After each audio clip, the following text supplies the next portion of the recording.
بسم الله الرحمن الرحيم. يا أيها الذين آمنوا كتب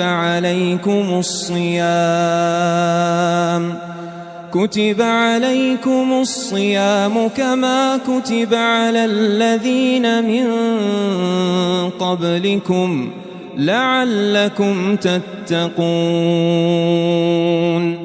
أياما معدودات،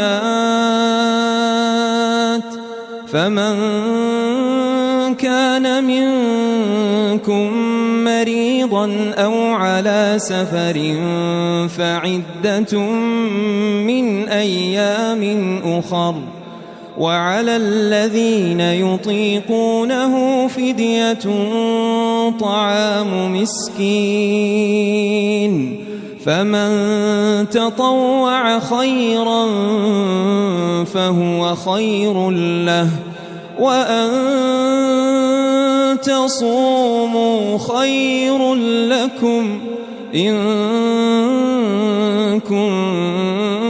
كنتم تعلمون.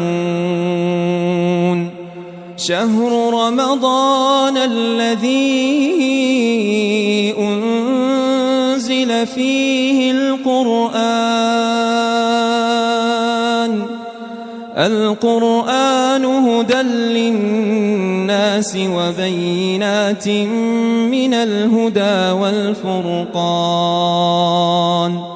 فمن شهد منكم الشهر فليصمه، ومن كان مريضا أو على سفر فعدة من أيام أخر، يريد الله بكم اليسر ولا يريد بكم العسر، ولتكملوا العدة ولتكبروا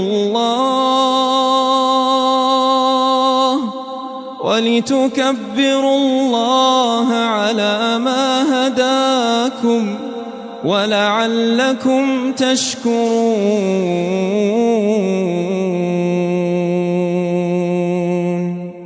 وإذا سألك عبادي عني فإني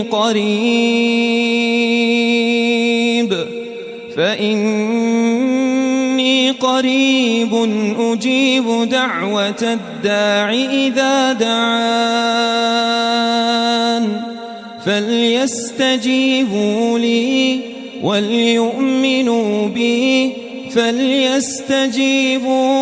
وليؤمنوا بي لعلهم يرشدون.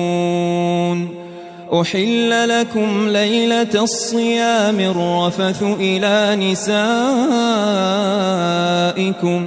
هن لباس لكم وأنتم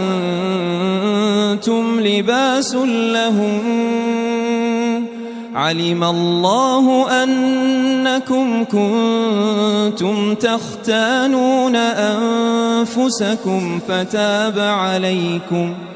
فتاب عليكم وعفى عنكم، فالآن باشروهن وابتغوا ما كتب الله لكم، وكلوا واشربوا حتى يتبين لكم الخيط الأبيض من الخيط الأسود من الفجر، ثم أتموا الصيام إلى الليل، ولا تباشروهن وأنتم عاكفون في المساجد، تلك